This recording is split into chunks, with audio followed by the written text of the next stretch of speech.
기차 안이 갑작스레 긴장감에 휩싸였습니다. 아기의 칭얼거림이 점점 울음으로 번졌고 여자는 다급히 아이를 달래기 시작했습니다. 괜찮아, 토비아스, 괜찮아. 잠시 조용해지나 싶더니 곧 아이의 울음이 더 크게 터져나왔습니다. 여보, 안 돼요. 토비아스가 너무 뜨거워요. 여자의 손끝이 떨리고 있었습니다. 기차는 멈추지 않고 달리고 있었고 낯선 나라의 객차 안에서 속수무책이었습니다. 내릴 수도 누굴 부를 수도 없었습니다. 남자는 주변 승객들의 시선을 의식하며 어쩔 줄 몰랐고 여자는 아이를 꼭 안은 채 울먹였습니다. 어쩌다 이렇게 되었을까? 부부는 서로를 마주보며 그저 조용히 불안에 휩싸여 갔습니다. 안녕하세요. 저는 하일리 폰 베르크하임입니다. 저는 독일 베를린 훔볼트 대학교 심리학과에서 인간과 기계의 상호작용을 연구하는 교수로 일하고 있습니다. 베를린의 아침 공기는 차갑고 상쾌했습니다. 연구실 창문으로 햇빛이 들어와 책상 위 논문들을 비추고 있었어요. 저는 이질서 정연한 세계가 좋았습니다. 훔볼트 대학에서 15년 동안 일하면서 저는 항상 논리와 체계를 중요하게 생각했어요. 아내 이르메라가 연구실 문을 두드렸습니다. 하일리, 메일 확인했어? 저는 안경을 고쳤으며 대답했습니다. 아직 못했어. 무슨 일이야? 서울대학교에서 협업 제안이 왔대. 인간과 로봇 상호작용에 관한 국제 프로젝트야. 컴퓨터 화면을 열어 메일을 확인했습니다. 서울대학교 공과대학 로봇공학과 장민우 교수의 초청장이었어요. 6개월 동안 한국에서 함께 연구하자는 내용이었습니다. 한국이라고? 저는 미간을 찌푸렸습니다. 굳이 아시아까지 갈 필요가 있을까? 머릿속에는 3년 전 도쿄에서의 불쾌한 기억이 떠올랐어요. 국제학회에 참석했을 때 우리 아들 토비아스가 갑자기 심한 열이 나서 울음을 터뜨렸습니다. 주변 사람들의 차가운 시선을 받았고 결국 중간에 나가야 했어요. 그 순간 마음에 큰 상처가 남았고 그 후로 아시아 국가에 관한 모든 초청을 거절했습니다.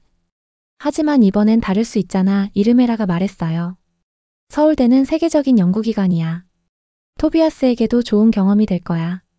그날 밤 저는 거실에서 아내와 함께 한국에 대한 정보를 찾아보고 있었습니다. 교통 시스템이 효율적이고 기술력이 뛰어나다는 정보를 발견했어요. 하지만 빡빡한 학업 문화와 집단주의적 사회 구조에 대한 내용을 읽으면서 제 마음속 편견은 더욱 강해지고 있었습니다. 연락이 왔어요. 이르메라가 휴대폰을 보며 말했어요. 장 교수님이 화상통화를 요청하셨어요. 장민우 교수는 예상과 달리 유창한 독일어로 대화를 시작했습니다. 그는 베를린 공대에서 박사학위를 받았다고 했어요.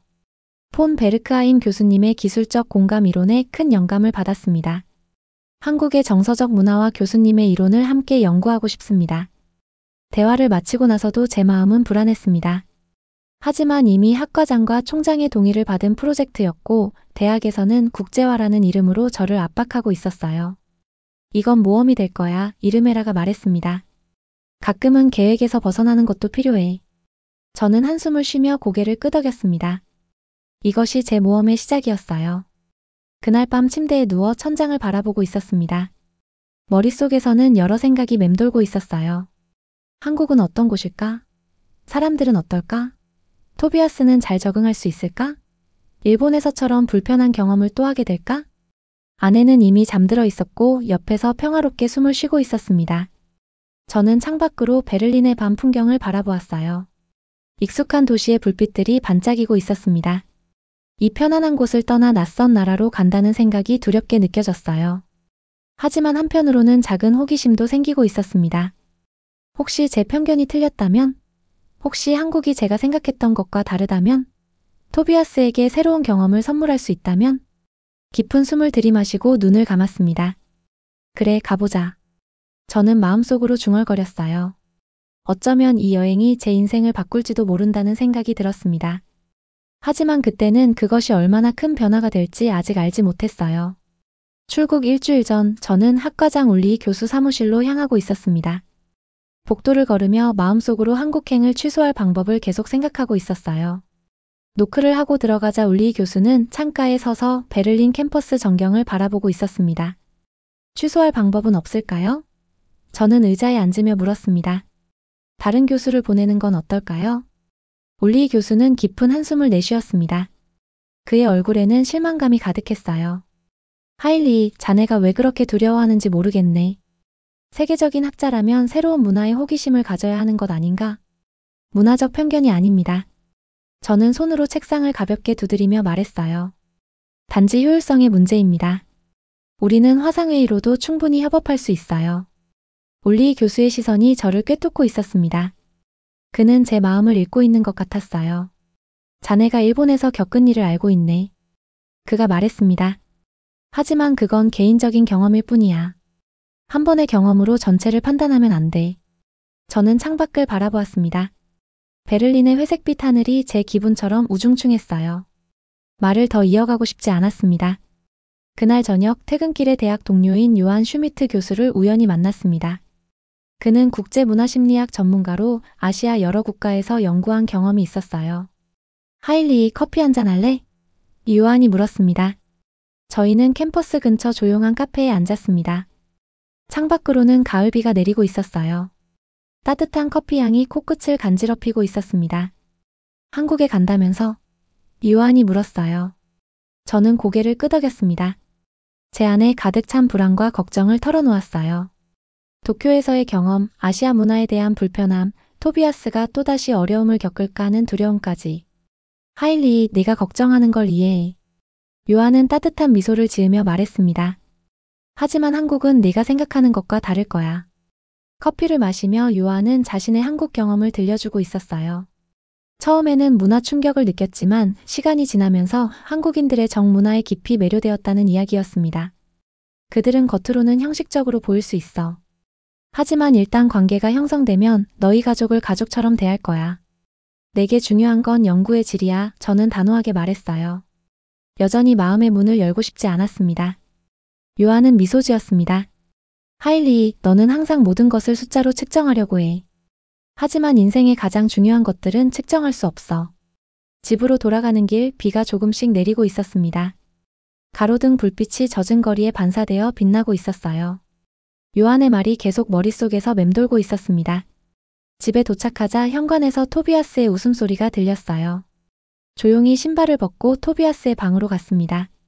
문을 살짝 열어보니 토비아스는 태블릿으로 무언가를 보며 웃고 있었어요. 아빠. 토비아스가 저를 보고 환하게 웃었습니다. 와서 같이 봐요. 제가 옆에 앉아 토비아스는 태블릿을 보여주었어요. 화면에는 한국 애니메이션이 재생되고 있었습니다. 아빠, 우리 정말 한국에 가는 거죠? 토비아스의 눈은 기대감으로 반짝이고 있었어요. 그래, 가야 할 것 같구나. 와, 나 한국어 배우고 있어요. 안녕하세요. 토비아스는 자신이 배운 한국어 인사를 자랑스럽게 보여주고 있었습니다. 그 순수한 열정을 보며 저는 문득 깨달았어요. 제가 얼마나 자신의 두려움과 편견 속에 갇혀 있었는지를. 토비아스, 우리 함께 한국에 대해 더 알아볼까? 토비아스의 얼굴이 기쁨으로 빛났습니다. 그 순간 저는 제 마음의 벽이 조금씩 허물어지고 있음을 느꼈어요. 그날부터 우리 가족은 매일 저녁 한국 문화와 역사에 대해 조금씩 배우기 시작했습니다. 이르메라는 한국 요리를 시도하고 있었고 저는 한국의 연구 문화에 대해 읽고 있었어요. 토비아스는 한국 노래를 따라 부르며 신이 나 있었습니다. 주말이 되자 우리는 베를린의 한국문화원을 방문했어요. 그곳에서 한국인 가족들이 따뜻하게 맞이해 주었습니다. 토비아스는 또래 아이들과 금세 어울리고 있었어요. 저는 멀리서 그 모습을 지켜보며 마음이 조금씩 편안해지고 있었습니다. 생각보다 괜찮네요. 이르메라가 제 옆에서 속삭였어요. 저는 고개를 끄덕였습니다. 아직 완전히 마음을 열지는 못했지만 한국행에 대한 두려움이 조금씩 설렘으로 바뀌고 있었어요. 그렇게 우리는 서서히 모험을 받아들이기 시작했습니다. 인천공항에 도착했을 때 뜨거운 습기가 제 얼굴을 감싸고 있었습니다. 베를린의 건조하고 시원한 공기에 익숙해져 있던 저는 순간 불쾌감을 느꼈어요. 사람들이 분주하게 오가고 한국어 안내 방송이 흘러나오고 있었습니다. 저는 이르메라와 토비아스의 손을 꼭 잡고 있었어요. 환영합니다, 폰 베르크하임 교수님. 장민우 교수가 환한 미소로 우리를 맞이했습니다. 그의 옆에는 젊은 여성 연구원이 서 있었어요. 김서연 박사입니다. 교수님의 논문을 번역하고 연구한 사람입니다. 김서연은 유창한 독일어로 인사했어요. 저는 놀라움을 감추지 못했습니다. 그들이 이렇게 준비를 철저히 했다는 사실이 의외였어요. 서울로 가는 차 안에서 저는 창밖을 내다보며 도시의 모습을 관찰하고 있었습니다. 고층 빌딩들과 번화한 거리, 한국은 제가 상상했던 것보다 훨씬 현대적이었어요. 하지만 여전히 마음속에는 불안감이 자리하고 있었습니다. 내일부터 대전에 있는 한국과학기술원에서 세미나가 예정되어 있습니다. 장민우 교수가 말했어요. KTX를 타고 가게 될 겁니다. 호텔에 도착해 짐을 풀고 우리 가족은 주변을 산책했습니다. 토비아스는 한국 음식에 큰 관심을 보이고 있었어요. 길가의 포장마차에서 나는 맛있는 냄새에 이끌려 걸음을 멈추곤 했습니다. 이름에라도 거리의 활기찬 분위기를 즐기는 듯 했어요. 저만 여전히 거리감을 느끼고 있었습니다. 다음 날 아침 우리는 서울역에서 KTX를 탔어요. 한국의 고속철도 시스템은 인상적이었지만 제 마음은 여전히 경계심으로 가득 차 있었습니다. 기차 안은 깨끗하고 조용했어요. 사람들은 각자 휴대폰이나 책을 보며 시간을 보내고 있었습니다. 기차가 출발하고 30분 정도 지났을 때 토비아스가 갑자기 얼굴을 찡그리기 시작했어요. 아빠, 머리가 아파요. 토비아스의 이마를 만져보니 뜨거웠습니다. 불안감이 밀려왔어요. 도쿄에서의 악몽이 다시 시작되는 것만 같았습니다. 어떻게 해야 할지 몰라 초조해하고 있었어요. 일본에서처럼 사람들이 우리를 차갑게 대할까 두려웠습니다. 그때 옆자리의 중년 여성이 말을 걸었어요. 아이가 많이 아파 보이네요. 제가 간호사인데 도와드릴까요? 놀랍게도 그녀는 유창한 영어로 말하고 있었습니다. 저는 잠시 망설였지만 토비아스의 상태가 점점 나빠지는 것 같아 도움을 받아들였어요. 박소영입니다. 그녀는 손수건에 물을 적셔 토비아스의 이마를 닦아주고 있었습니다. 아이에게 약은 먹이셨나요? 이르메라가 고개를 저었습니다. 갑작스러운 발열이라 약을 준비하지 못했다고 말했어요. 그때 다른 승객 젊은 남성이 다가왔습니다. 그는 자신을 정윤재라고 소개하며 의대생이라고 했어요. 아이 상태를 살펴봐도 되냐고 물었습니다. 이 낯선 두 사람이 토비아스를 살피는 동안 저는 긴장을 풀지 못하고 있었어요. 도쿄에서의 차가운 시선이 떠올랐지만 지금 이들의 눈빛은 완전히 달랐습니다. 진심 어린 걱정과 배려가 느껴지고 있었어요. 정윤재는 가방에서 해열제를 꺼냈습니다. 어린이용 해열제라며 조카가 자주 열이 나서 항상 가지고 다닌다고 설명했어요. 박소영은 물병을 건네며 토비아스에게 말했습니다.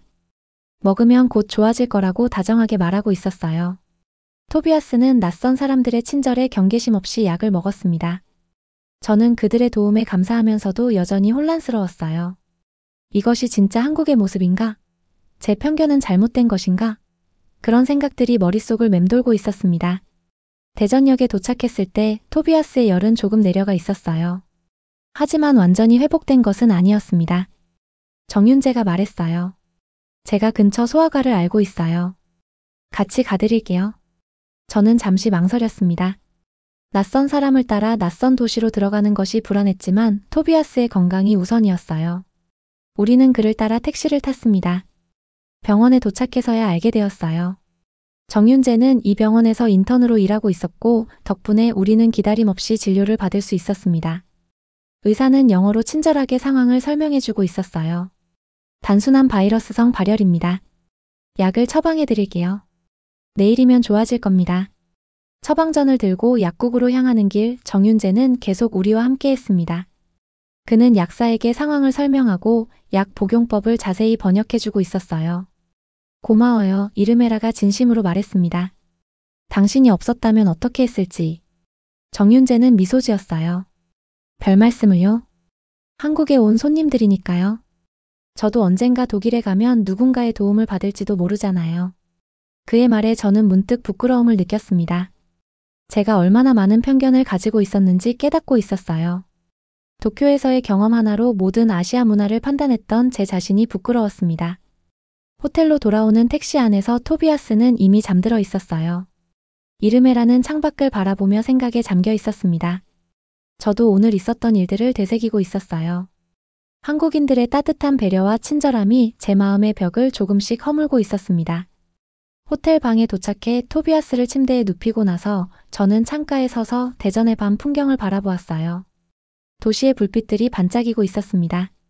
오늘 처음으로 저는 이 낯선 나라에서 안정감을 느끼고 있었어요. 대전에서의 세미나는 예상보다 훨씬 성공적이었습니다. 한국 연구자들은 제 이론에 대해 날카로운 질문을 던지고 있었고 새로운 관점을 제시하고 있었어요. 처음에는 불편했지만 점차 그들의 접근 방식에 매료되기 시작했습니다. 특히 감정과 기술의 관계에 대한 그들의 관점이 신선했어요. 세미나가 끝나고 우리는 부산으로 이동했습니다.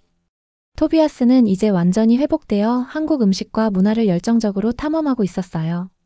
이름에라도 한국의 연구자들과 활발히 교류하기 시작했습니다. 저도 조금씩 마음의 문을 열고 있었어요. 부산대학교에서의 첫 공동 연구 미팅에서 저는 제 연구 접근법에 대한 신랄한 비판을 받고 있었습니다. 폰 베르크하임 교수님의 이론은 서구적 관점에서 너무 기계적입니다. 한 젊은 연구원이 말했어요. 인간과 기계 상호작용에는 문화적 맥락이 중요합니다. 저는 방어적이 되었습니다. 과학은 보편적이고 문화적 차이는 중요하지 않다고 강하게 주장하고 있었어요. 그렇게 생각하시나요? 그 연구원은 미소를 지으며 물었습니다. 그럼 왜 서양의 AI는 개인주의적이고 한국과 일본의 AI는 집단적 맥락을 강조할까요? 이 대화는 저를 불편하게 했어요. 제가 수년간 구축해온 이론적 틀이 흔들리고 있었습니다. 그날 저녁 호텔 방에서 저는 깊은 고민에 빠져 있었어요. 창밖으로 부산의 밤바다가 보였습니다. 파도 소리가 멀리서 들려오고 있었어요. 다음 날 토비아스가 갑자기 제안했습니다. 아빠, 해운대 해변에 가보고 싶어요.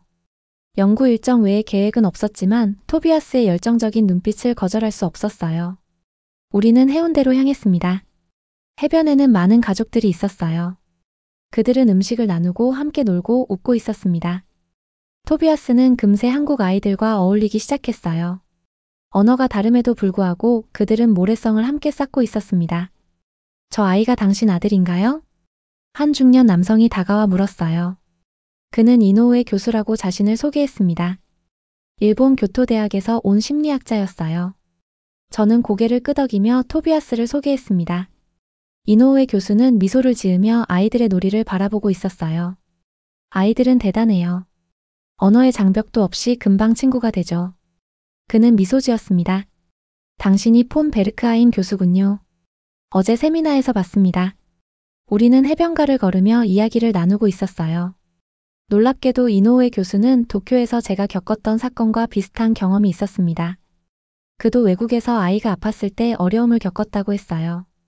일본에서도 그런 무례한 대우를 받으셨다니 죄송합니다.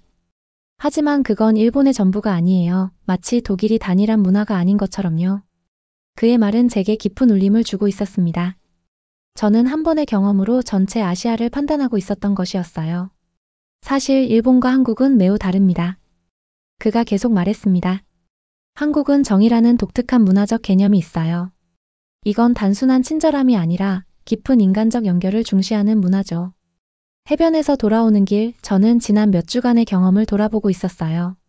기차에서 도움을 준 박소영과 정윤재, 세미나에서 열정적으로 토론한 연구자들, 토비아스와 함께 놀아준 낯선 아이들의 부모들. 그들은 모두 정의 문화를 살고 있었습니다. 그날 밤 호텔 방에서 저는 제 연구 노트를 다시 펼쳤어요. 처음으로 저는 제 이론의 한계를 인정하고 있었습니다. 인간과 기계 상호작용은 단순한 기술적 문제가 아니라 깊은 문화적, 정서적 차원이 있었어요. 다음 날 아침 부산대학교에서의 미팅에서 저는 새로운 관점을 제시했습니다. 어제 많은 생각을 했습니다. 저는 모인 연구자들에게 말했어요. 여러분의 비판이 옳았습니다. 제 이론에는 문화적 맥락이 부족했어요. 연구자들의 얼굴에 놀라움이 번지고 있었습니다. 그들은 제가 이렇게 쉽게 자신의 한계를 인정할 거라고 생각하지 않았던 것 같았어요. 그 후 미팅은 더욱 활발하게 진행되었습니다. 우리는 서로의 관점을 존중하며 새로운 연구 방향을 모색하고 있었어요. 저녁에는 연구팀과 함께 전통 한국 식당에 갔습니다. 이전에는 낯선 음식을 시도하는 것을 피했지만 이번에는 기꺼이 모든 것을 맛보았어요. 매운 김치부터 복잡한 맛의 찌개까지 새로운 경험에 제 마음이 열리고 있었습니다. 식사 중에 한 한국 교수가 건배를 제안했어요. 폰 베르크하임 교수님, 진정한 학자는 자신의 한계를 인정할 줄 아는 사람입니다. 이제 우리는 함께 더 좋은 연구를 할 수 있을 것 같습니다. 모두가 잔을 높이 들었고 저는 그들의 따뜻한 미소에 둘러싸여 있었습니다. 처음으로 저는 이곳에서 진정으로 환영받는 느낌이 들었어요. 호텔로 돌아가는 길에 이르메라가 제 손을 잡았습니다. 그녀의 얼굴에는 따뜻한 미소가 있었어요. 당신이 변하고 있어요, 하일리. 좋은 방향으로요. 저는 고개를 끄덕였습니다. 정말로 제가 변하고 있다고 느끼고 있었어요. 처음에는 두려움과 편견으로 가득 찼던 이 여행이 이제는 저를 변화시키고 있었습니다. 다음 날 연구팀과 함께 새로운 프로젝트 계획을 세우면서 저는 문득 깨달았어요. 제가 연구해온 인간과 기계의 상호작용에서 가장 중요한 것은 기술이 아니라 인간의 감정과 문화였습니다. 기계는 인간을 이해해야 하고 인간의 다양한 문화적 맥락을 존중해야 했어요. 우리는 기술적 공감이라는 새로운 개념을 제안하고 싶습니다. 저는 연구팀에게 말했습니다. 기계가 인간의 감정뿐만 아니라 문화적 맥락까지 이해하는 능력을 개발하는 것이죠. 연구자들은 흥미롭게 들으며 자신들의 아이디어를 더하고 있었어요. 우리의 토론은 밤늦게까지 이어졌습니다. 이전에는 상상하지 못했던 새로운 연구의 가능성이 눈앞에 펼쳐지고 있었어요. 그날 밤 호텔 방에서 저는 창가에 서서 부산의 밤 풍경을 바라보고 있었습니다. 바다 위로 떠오른 달빛이 물결을 비추고 있었어요. 제 마음속의 벽도 그 물결처럼 녹아내리고 있었습니다. 이제 저는 이 여행이 단순한 연구 프로젝트가 아니라 제 인생의 전환점이 될 것임을 느끼고 있었어요. 한국에서의 마지막 주, 우리는 서울대학교에서 최종 연구 결과를 발표하기 위해 모이고 있었습니다. 강당에는 많은 사람들이 앉아 있었고 제 차례가 다가오고 있었어요. 예전 같았으면 긴장했겠지만 지금의 저는 기대감으로 가득 차 있었습니다. 무대에 올라 청중을 바라보았어요. 몇 달 전만 해도 저는 이 사람들을 낯설고 이해할 수 없는 존재로 여겼을 겁니다. 하지만 지금은 그들의 친절한 미소와 따뜻한 눈빛이 저를 반기고 있었어요. 저는 이번 연구를 통해 중요한 깨달음을 얻었습니다. 제가 말했습니다. 인간과 기계 상호작용은 단순한 알고리즘이 아니라 문화적 맥락과 정서적 이해를 바탕으로 해야 합니다. 발표를 이어가며 저는 한국에서의 경험을 나누고 있었어요. 기차에서 만난 박소영과 정윤재의 도움, 부산 연구팀과의 토론, 해운대 해변에서의 깨달음까지. 이런 경험들이 제 연구와 삶의 관점을 어떻게 바꾸었는지 설명하고 있었습니다. 기술은 효율성뿐만 아니라 인간의 다양한 감정과 문화를 이해해야 합니다. 이것이 제가 한국에서 배운 가장 소중한 교훈입니다. 발표가 끝난 후 장민우 교수가 다가왔습니다. 그의 얼굴에는 따뜻한 미소가 번지고 있었어요. 폰 베르크하임 교수님, 처음 왔을 때와는 다른 사람이 된 것 같습니다. 저는 미소 지었습니다. 맞아요. 제 연구뿐만 아니라 제 자신도 변했어요. 그날 저녁 서울대학교는 우리 가족을 위한 작별 파티를 열어주었습니다. 놀랍게도 정윤재와 박소영도 초대되어 있었어요. 그들은 기차에서 만난 이후로 우리 가족에게 계속 연락하며 관심을 보여주고 있었습니다. 어떻게 알고 오신 거예요? 저는 놀라서 물었어요. 정윤재가 웃었습니다. 장 교수님이 연락하셨어요. 교수님의 한국 경험에 작은 도움이라도 됐다니 기쁩니다. 박소영은 토비아스에게 작은 선물을 건네고 있었습니다. 한국 전통 의상 모양의 열쇠고리였어요. 토비아스에게 한국을 기억하라는 의미였습니다. 파티 한가운데서 저는 지난 6개월을 돌아보고 있었어요. 처음에는 불안과 편견으로 가득 찼던 여정이 이제는 깊은 이해와 존중으로 변해 있었습니다. 저는 잔을 들었어요. 한국의 모든 분들께 감사드립니다. 여러분은 저에게 단순한 학문적 통찰만이 아니라 삶의 교훈을 주셨습니다. 정의 문화는 이제 제 마음속에 깊이 새겨져 있습니다. 베를린으로 돌아가는 비행기 안 토비아스는 창밖을 바라보며 말하고 있었습니다. 아빠, 우리 다시 한국에 올 거예요? 물론이지, 저는 확신을 가지고 대답했어요. 이제 우리는 여기에 소중한 인연이 있으니까. 비행기가 이륙하며 저는 노트북을 열고 새로운 연구 제안서를 작성하기 시작했습니다. 제목은 문화적 공감, 인간과 기계 상호작용의 새로운 패러다임이었어요. 베를린으로 돌아가더라도 이 연구는 계속될 것이고 한국과의 연결도 이어질 것이라고 생각하며 글을 쓰고 있었습니다. 베를린에 도착한 지 한 달 후 저는 훔볼트 대학에서 특별 강연을 하고 있었어요. 강의실은 가득 차 있었고 처음으로 저는 순수한 과학적 데이터가 아닌 인간적 경험도 함께 나누고 있었습니다. 과학자로서 우리는 객관성을 중시합니다. 하지만 진정한 이해는 다양한 문화와 관점을 포용할 때 가능합니다. 한국에서 저는 단순한 데이터를 넘어 인간관계의 깊이와 공감의 중요성을 배웠습니다. 강연이 끝난 후 한 학생이 손을 들고 질문하고 있었어요. 교수님, 현재 진행 중인 연구는 어떻게 바뀌었나요? 이제 저는 기술과 인간의 상호작용을 연구할 때 효율성만이 아니라 의미도 함께 고려합니다. 한국의 정문화는 로봇과 AI가 단순히 기능적인 존재가 아니라 인간의 정서적, 문화적 맥락을 이해하는 존재가 되어야 한다는 것을 가르쳐 주었습니다. 그날 저녁 집으로 돌아오는 길에 이르메라가 제 손을 잡고 걷고 있었습니다. 베를린의 가을 저녁 공기는 차갑게 느껴졌지만 제 마음은 따뜻했어요. 이제 당신은 진정한 세계적 학자가 되었군요, 하일리. 아니, 저는 웃으며 대답했습니다. 이제야 배움의 시작일 뿐이에요. 집에 도착하자 토비아스가 자신의 방에서 한국 친구들과 화상 통화를 하고 있었어요. 그들은 서로의 언어를 조금씩 배우며 웃고 있었습니다.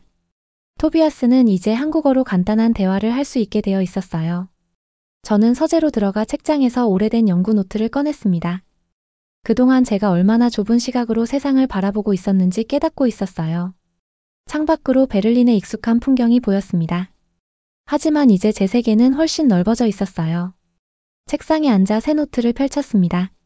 첫 페이지에 문화와 공감의 기술이라고 적고 있었어요. 이것은 제 새로운 연구의 시작이었습니다. 이제 저는 기술이 문화적 경계를 넘어 인간을 이해하고 소통하는 방법을 연구하고 싶었어요. 몇 주 후 서울대학교에서 온 이메일을 확인했습니다. 그들은 저희 가족을 다음 학기에 다시 초청하고 있었어요.